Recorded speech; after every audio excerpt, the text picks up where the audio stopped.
गाड़ी का नाम XL6 है। XL6 may be extra large. अब इतनी बढ़िया सीट है तो एक चीज की कमी खल सकती है, वो होती तो ये सीट ऑलमोस्ट परफेक्ट बन सकती थी। Hello and welcome to what car India, your friendly guide to cars and bikes. मेरा नाम है ध्रुव अत्री और इस गाड़ी का नाम है Maruti Suzuki XL6 facelift.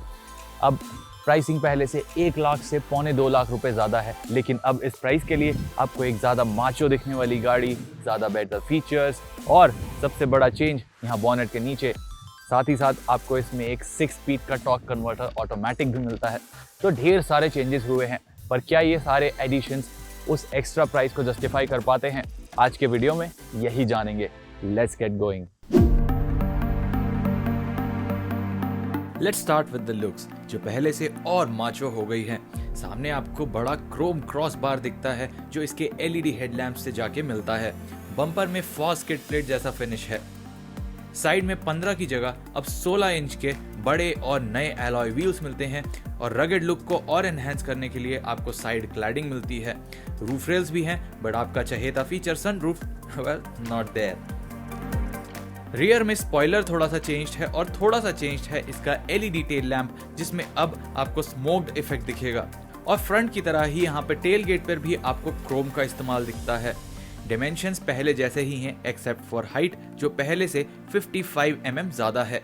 Boot space भी अनचेंज्ड है, 209 लीटर की है और ये फ्लोर ट्रे हटाकर आपको और यूजेबल स्पेस मिल जाती है, बट इस कारण स्पेयर व्हील यहाँ नीचे फिटेड है। बाकी थर्ड रो को 50-50 स्प्लिट करके और आपको फ्लैट स्पेस मिल जाती है, जो लंबी ट्रिप्स पर काफी प्रैक्टिकल साबित होगी। चलिए अब कैबिन में चलते हैं। अब गाड़ी का नाम XL6 है। XL6 may be extra large space for 6 passenger. तो छठे पैसेंजर, 5वां पैसेंजर कहाँ बैठेगा? थर्ड रो में। और थर्ड रो की एंट्री कैसी है, चलिए देखते हैं। तो थर्ड रो में एंट्री करने के लिए यहाँ पर ये लीवर पुश कीजिए और इस सीट को आगे कीजिए। अब अपर्चर ठीक ठाक है, मतलब यहाँ से एंट्री लेना, सर बचा के थोड़ा एंटर कीजिए और आप आ सकते हैं यहाँ पर आराम से। ये जो सेकंड रो की कैप्टन सीट है, इसको मैं खुद अपने आप से सेट नहीं कर सकता हूँ, किसी को आगे से लीवर खींच के इसको सेट करना पड़ेगा। और जब ये सीट मेरे हिसाब से सेट हो गई है तो स्पेस कैसा है? अब यहाँ पर मैं स्पेस की बात करूँ तो स्पेस मेरे को बहुत ज़्यादा परेशानी नहीं लग रही है। मेरे लिए एडिक्वेट स्पेस फील हो रही है। मेरी हाइट 5'9" है, हेडरूम डिसेंट है, 5'11" तक का बंदा यहाँ पर बैठ सकता है। साथ ही यहाँ पर एडजस्टेबल हेडरेस्ट दिया हुआ है, so you can get comfortable on the seat. और यहाँ से आप इसको रिक्लाइन भी कर सकते हैं इस लीवर के थ्रू। थोड़ा वियर्ड है इसका, बट इट्स फाइन। बस वो है कि आपकी लगेज स्पेस थोड़ी कॉम्प्रोमाइज़ होगी, सो दैट्स देयर। इसके अलावा नीज अप पोजीशन में मैं बैठा हूँ, अगर मेरे पैर यहाँ तक रहें, बट मैं इनको स्ट्रेच कर सकता हूँ बिकॉज ये कैप्टन सीट वर्जन है, तो यहाँ पर स्पेस है। I can stretch my this leg ahead. ये फीट भी मैं इसके नीचे एक्सटेंड कर सकता हूँ, बहुत ज़्यादा प्रॉब्लम नहीं है। लेग रूम डिसेंट है, ब्रश हो रहे हैं बट मेरे को कोई प्रॉब्लम नहीं महसूस होगी। Under thigh support obviously third rows में नहीं मिलता है आपको, but it's quite a usable third row space. अगर कन्वीनियंसेस की बात करूं तो यहाँ दोनों पैसेंजर को एक कप होल्डर मिलता है। बाकी ये ग्लास एरिया काफ़ी बड़ा है, क्लॉस्ट्रोफोबिक आपको फील नहीं होगा, आपको खुला डुला महसूस होता है। उसके अलावा यहाँ पर आपको एक 12 वोल्ट का सॉकेट मिलता है to cater to your charging needs. अब ये था थर्ड रो का एक्सपीरियंस। आगे चल के बताते हैं क्या मिलता है आपको।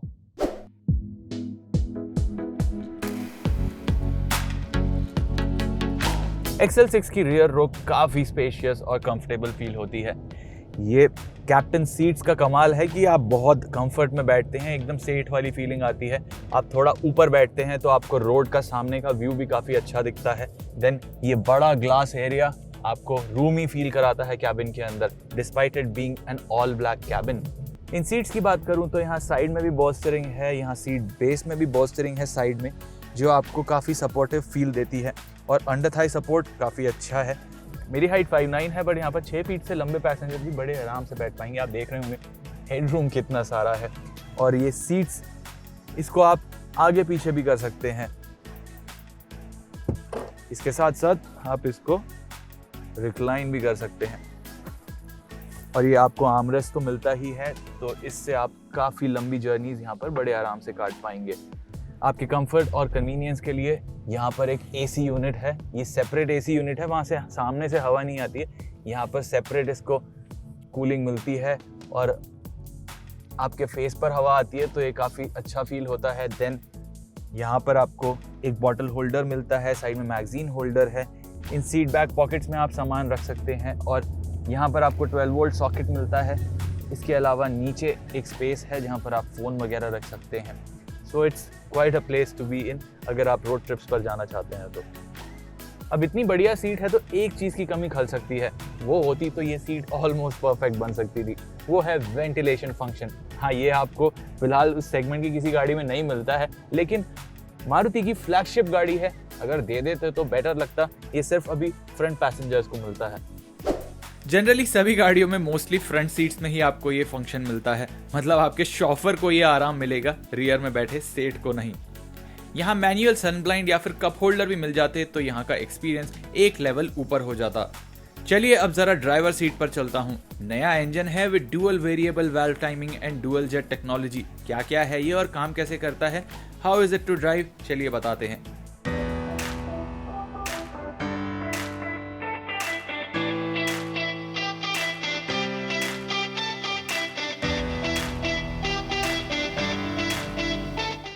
अब XL6 फेसलिफ्ट का जो बड़ा हाईलाइट है वो है इसका नया 1.5 लीटर 4 सिलेंडर पेट्रोल इंजन।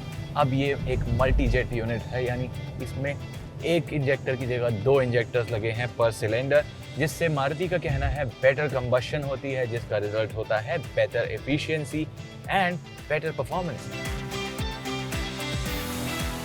लेकिन ऑन पेपर देखेंगे तो पहले के मुकाबले ये इंजन 2 हॉर्स पावर कम बनाता है और 1.2 न्यूटन मीटर की टॉर्क कम बनाता है। तो ड्राइविंग एक्सपीरियंस में क्या ये रिफ्लेक्ट होता है? Well, straight answer no.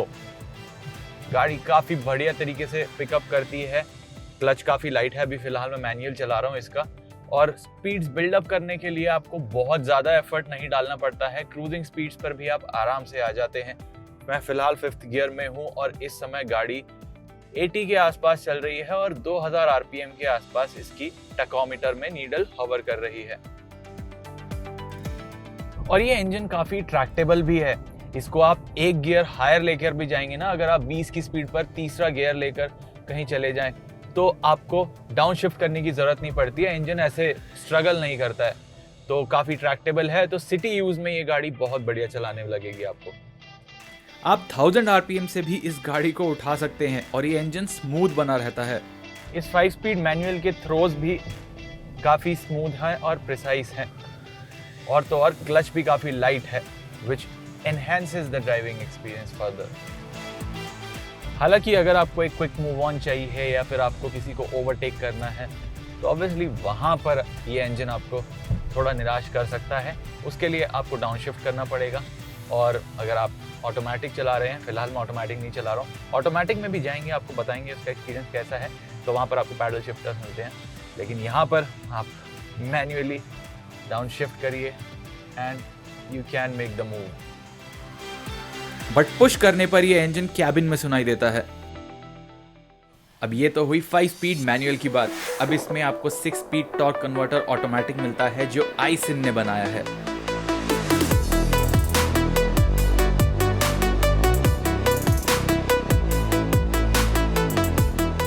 अब हम चला रहे हैं इसका 6 स्पीड ऑटोमेटिक वेरिएंट। लंबे अरसे से हमें इंतजार था कि वो 4 स्पीड ऑटोमेटिक को कब मारुति अपडेट करेगी, एंड फाइनली अब आपको 6 स्पीड यूनिट इसमें मिलता है। चलाने में कैसा है? In a word, smooth. And Maruti की गाड़ी है तो ये थोड़ा एफिशिएंसी की तरफ ट्यून्ड लगता है आपको, बिकॉज 4th गियर 40 की स्पीड पर एंगेज हो जाता है और इसका इंजन बहुत एक्सप्लोसिव फील नहीं होता है। और ये चीज़ इसके गियरबॉक्स के साथ मिलके थोड़ा ज़्यादा आपको पता पड़ती है। जब आपको क्विक मूव ऑन करने होते हैं, क्विक ओवरटेक्स करने हो, तो आपको एकदम पेडल फ्लोर कर देना पड़ता है, और जिससे इंजन काफ़ी लाउड और नॉइजी हो जाता है। तो ये इंजन और गियरबॉक्स पेयरिंग थोड़ी आरामदायक ड्राइविंग को प्रमोट करता है। अगर आप शहर में चला रहे हैं या फिर हाईवेज पर 100 वगैरह की स्पीड पर क्रूज कर रहे हैं तो ये काफ़ी अच्छा परफॉर्म करता है, काफ़ी स्मूथ आपको इसका एक्सपीरियंस लगता है। लेकिन जब आप एक क्विक ओवरटेक करना चाहते हैं वहाँ पर इसकी कमी थोड़ी सामने आती है। आपको एकदम पेडल फ्लोर कर देना पड़ता है तो डाउन शिफ्ट होता है। डाउन शिफ्टिंग की स्पीड ठीक ठाक है, लेकिन इंजन के साथ जो परफॉर्मेंस मिलती है आपको, उसमें थोड़ा समय लग जाता है, तो आपको ओवरटेक्स में थोड़ी प्लानिंग लग सकती है।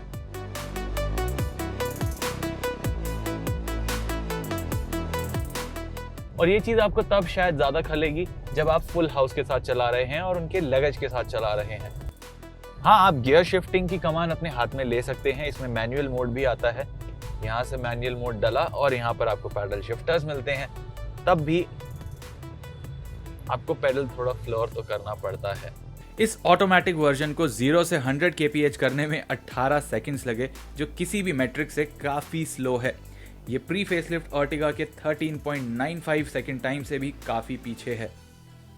मारुति का कहना है कि पिकअप के दौरान माइल्ड हाइब्रिड सिस्टम से थोड़ी हेल्प मिलती है, बट ये डिफरेंस काफ़ी मिनिमल है। इसमें 2.4 किलोवाट आवर की बैटरी लगी है जो ब्रेकिंग के दौरान चार्ज भी होती है, और इसके डिस्चार्ज वगैरह की जानकारी आपको इस टच स्क्रीन पर भी मिल सकती है। इस सिस्टम से ऑब्वियसली फ्यूल इकोनॉमी इंप्रूव होती है। तो फ्यूल इकोनॉमी पहले से बेहतर है। मैनुअल के लिए 20.97 kpl और ऑटोमेटिक के लिए 20.27 kpl की इकोनॉमी मिलती है, जो किसी 6 सीटर पेट्रोल कार के लिए काफ़ी बढ़िया नंबर है। टायर्स पहले से बड़े हैं और सस्पेंशन की डैम्पिंग भी रीट्यून्ड है। तो राइड पर क्या असर पड़ा है?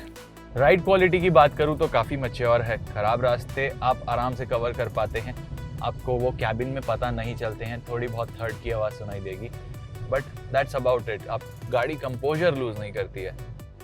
हायर स्पीड्स पर भी राइड काफ़ी फ्लैट और स्टेबल पता पड़ती है।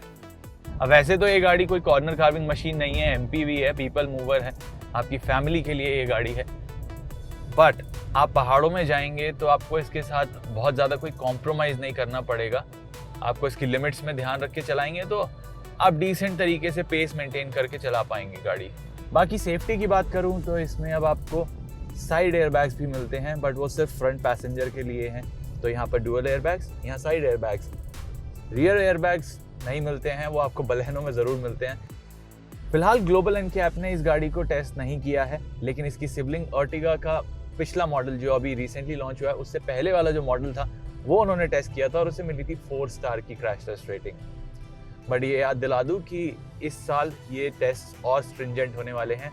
फिलहाल हम सिर्फ फ्रंटल ऑफसेट इम्पैक्ट टेस्ट करते हैं, आगे से साइड इम्पैक्ट भी टेस्ट होंगे, तो रेटिंग्स देखते हैं क्या होती हैं आगे। बाकी ब्रेक्स की बात करूँ तो इनका बाइट और फीडबैक काफ़ी बढ़िया है। ये यूज़ करते समय कोई नर्वस मोमेंट नहीं आता है। फिलहाल XL6 मारुति सुजुकी की फ्लैगशिप कार है, तो कैबिन में मटेरियल और फीचर्स के मामले में क्या इंप्रूवमेंट्स हुई हैं, चलिए देखते हैं। अर्टिगा में कैबिन मटेरियल की बात करूं तो यहाँ पर सब जगह हार्ड प्लास्टिक ही यूज़ हुआ है, और लेकिन यहाँ पर आपको थोड़ा ये स्टोन फिनिश मिलता है और उसके नीचे ये सिल्वर एक्सेंट है जो इस कैबिन की क्वालिटी को थोड़ा इम्प्रूव कर देता है। बाकी यहाँ आर्मरेस्ट की जगह भी मोस्टली प्लास्टिक का ही यूज़ हुआ है, बट यहाँ पीछे की ओर आपको लेदर का इस्तेमाल दिख जाता है। बाकी ड्राइव करते समय एक परफेक्ट पोजीशन ढूंढने में आपको परेशानी नहीं होगी। यहाँ पर आपको टिल्ट एंड टेलीस्कोपिक एडजस्ट दोनों मिलता है। सीट बेल्ट भी हाइट एडजस्टेबल है। इसके साथ साथ कि आर्मरेस्ट जो है ये आप आगे पीछे कर सकते हैं अपनी कन्वीनियंस के मुताबिक। अब XL6 के कंपेटिटर्स काफ़ी तगड़े हो गए हैं, ढेर सारे फीचर्स ऑफर करते हैं, तो उसी कंपटीशन से लोहा लेने के लिए XL6 में भी और ज़्यादा फीचर्स का एडिशन हुआ है जो बड़े काम के हैं। क्या क्या है वो? सबसे पहला, अब आपको इसमें मिलता है वेंटिलेटेड सीट्स का फंक्शन, बटन यहाँ पर है, बड़े काम के साबित होते हैं हमारे ट्रॉपिकल वेदर में। इसके साथ यहाँ पर इसकी टच स्क्रीन को अपडेट कर दिया गया है, स्मार्ट प्ले प्रो इसे कहती है मारुति। इसमें अब आप गाड़ी के वाइटल स्टैटिस्टिक वगैरह भी एक्सेस कर सकते हैं। टच रिस्पॉन्स वगैरह ठीक ठाक है। बाकी यहीं पर आपको TPMS का भी लोगो दिख जाएगा, टायर प्रेशर मॉनिटरिंग सिस्टम भी मिलता है, इंडिविजुअल टायर्स का प्रेशर भी बताता है। कनेक्टेड टेक फीचर्स और बढ़ गए हैं जो वोडाफोन आइडिया की eSIM से पावर्ड हैं। साथ ही इसमें आपको अलेक्सा कनेक्टिविटी भी मिलती है। और एक बड़े काम का फीचर जो ऐड हुआ है वो है 360 डिग्री कैमरा। सिटी में जब आप टाइट पार्किंग स्पॉट्स में पार्क करेंगे गाड़ी, बड़े काम का साबित होगा ये। हालांकि इस स्क्रीन की ग्राफिक्स क्वालिटी थोड़ी बेहतर जरूर हो सकती थी।